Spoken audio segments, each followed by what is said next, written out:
ಕೇವಲ ಅಯೋಧ್ಯೆಯಲ್ಲಿ ಮಾತ್ರವಲ್ಲ ಇಡೀ ದೇಶದಲ್ಲಿ ಶ್ರೀರಾಮನ ಸಂಭ್ರಮ ಜೋರಾಗಿದೆ. ಇನ್ನು ರಾಮಲಲ್ಲಾನ ದರ್ಶನಕ್ಕೆ ಭಕ್ತರಿಗಾಗಿ ಸಮಯ ಕೂಡ ನಿಗದಿ ಮಾಡಲಾಗಿದೆ. ಬೆಳಗ್ಗೆ 8ರಿಂದ 11:30ರವರೆಗೆ ಮಾತ್ರ ದರ್ಶನಕ್ಕೆ ಅವಕಾಶ ಇರುತ್ತೆ. ಮಧ್ಯಾಹ್ನ 2 ಗಂಟೆಗೆ ದರ್ಶನ ಆರಂಭವಾಗುತ್ತೆ. ಸಂಜೆ 7 ಗಂಟೆಗೆ ದರ್ಶನ ಮುಕ್ತವಾಗುತ್ತೆ. ನಿತ್ಯ ಬೆಳಗ್ಗೆ ಶೃಂಗಾರ ಆರತಿ, ಸಂಜೆ ಸಂಧ್ಯಾರತಿ ಇರುತ್ತೆ. ಪ್ರತಿನಿತ್ಯ 50,000ದಿಂದ 1 ಲಕ್ಷ ಭಕ್ತರು ಬರುವಂತಹ ನಿರೀಕ್ಷೆ ಇದೆ. ಇವತ್ತಿಂದ 48 ದಿನ ಕಲಶ ಅಭಿಷೇಕವೂ ಕೂಡ ಬಾಲರಾಮನಿಗೆ ನೆರವೇರಲಿದೆ.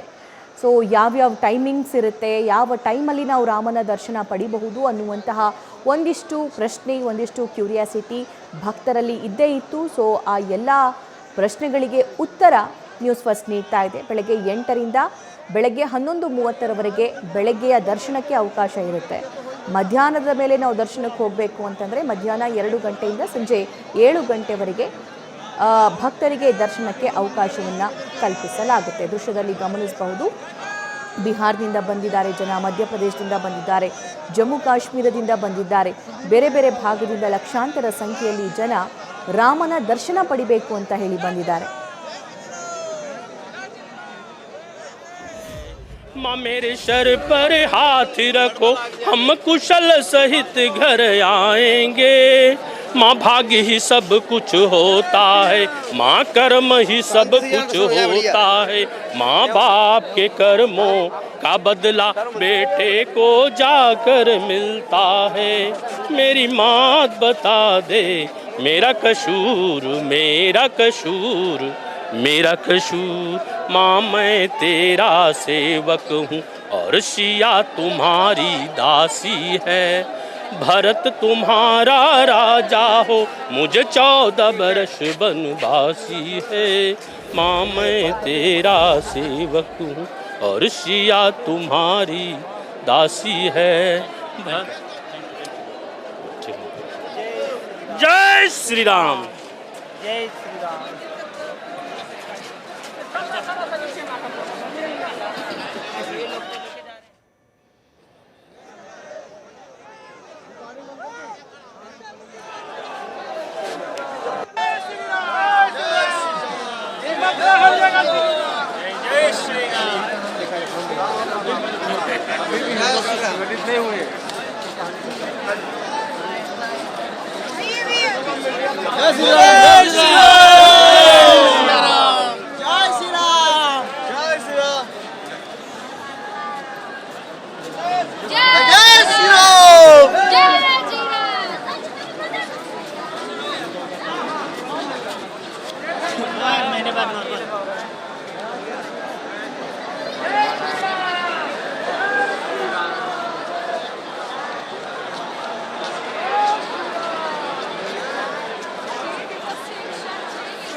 हो गया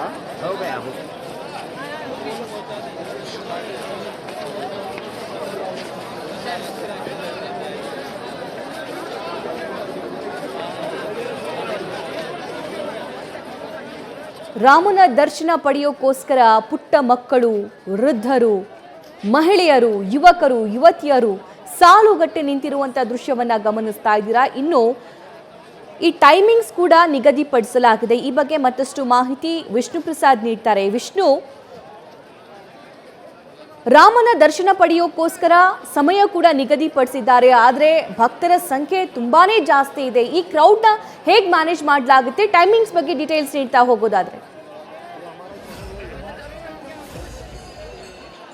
ಖಂಡಿತ ಸಭಾ, ಈಗ ಅಯೋಧ್ಯೆಗೆ ಬರುವಂತಹ ಭಕ್ತರಿಗೆ ಒಂದಷ್ಟು ಟೈಮ್ ಫಿಕ್ಸ್ ಮಾಡುವಂಥ ಕೆಲಸವನ್ನು ಮಾಡಿದ್ದಾರೆ. ಯಾಕಂದರೆ ಇಲ್ಲಿಂದ 48 ದಿನಗಳ ಕಾಲ ಪೇಜಾವರ ಶ್ರೀ ಅವರ ನೇತೃತ್ವದಲ್ಲಿ ಪೂಜೆ ಕಾರ್ಯಗಳು ನಡೆಯುವಂಥದ್ದು ಮತ್ತು ಈಗಾಗಲೇ ರಾಮನಿಗೆ ಶಕ್ತಿ ತುಂಬುವಂಥ ಕೆಲಸ ಆಗಿದೆ. ಇದರಿಂದ ನಿತ್ಯ ಕಳಶ ಪೂಜೆಯನ್ನು ನಡೆಸಬೇಕು, ನಿತ್ಯ ಕಳಶದಿಂದ ಅಭಿಷೇಕವನ್ನು ನಡೆಸುವಂತಹ ಕೆಲಸವನ್ನು ಮಾಡಬೇಕು. ಇದನ್ನು ನಮ್ಮ ಪೇಜಾವರ ಮಠದಿಂದ ಶ್ರೀ ಅವರ ನೇತೃತ್ವದಲ್ಲಿ ಮಾಡುವಂಥ ಕೆಲಸವನ್ನು ಮಾಡ್ತಾರೆ. ಹೀಗಾಗಿ ಕೆಲವಷ್ಟು ದಿನಗಳ ಕಾಲ ಅಂದರೆ 48 ದಿನಗಳ ಕಾಲ ಜಾಸ್ತಿ ಭಕ್ತರಿಗೆ ಅವಕಾಶ ಕೊಡುವಂತಹ ಪ್ರಯತ್ನ ಇಲ್ಲ. ಮತ್ತು ಅದಕ್ಕೋಸ್ಕರ ಅವರು ಅದನ್ನು ಕಡಿತಗೊಳಿಸುವಂಥ ಕೆಲಸವನ್ನು ಮಾಡಿದ್ದಾರೆ. ನಿತ್ಯ 50,000ದಿಂದ 1 ಲಕ್ಷ ತನಕ ಮಾತ್ರ ಭಕ್ತರಿಗೆ ಅವಕಾಶ ಕೊಡುವಂಥದ್ದು.